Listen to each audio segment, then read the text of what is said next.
बिस्मिल्लाहिर्रहमानिर्रहीम, अस्सलाम वालेकुम। प्रोग्राम सवाल जवाब के साथ मैं हूं आपका होस्ट सैयद उस्मान ताहिर।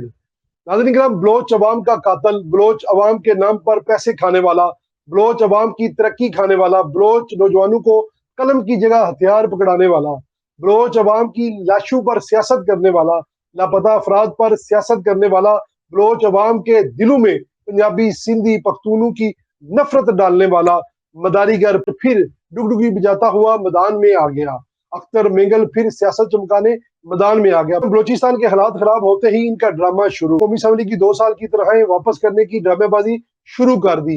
लेकिन आज बलोचिस्तान की आवाम ये सवाल कर रही है, अख्तर मेंगल साहब 2013 से 2026 तक कौमी असम्बली के बेंचों पर बैठकर 14 करोड़ 38 लाख रुपए की जो आपने सरकारी मुराद ली है, अगर आपको बलोचों का इतना ही दर्द है तो ये रकम भी वापस करें।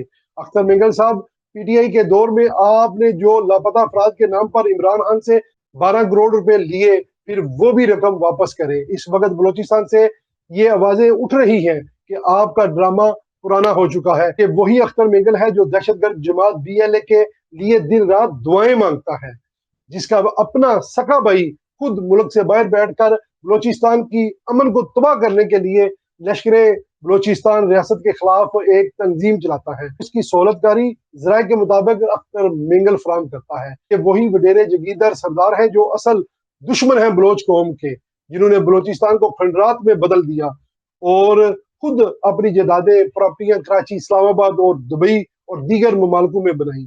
आज जब एक नौजवान सीएम सरफराज भुट्टी दिन रात बलोचिस्तान की तरक्की और खुशहाली के लिए काम कर रहे हैं, यही सरदार वडेरे जो कई दिहाइयों से उधर बैठकर बलोचों का नाम बेच रहे हैं, इनको तकलीफ होना शुरू हो गई है। अवाम अब इनको जान चुकी है।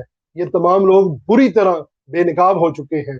अवाम के दिलों में अब इनके लिए सिर्फ नफरत है।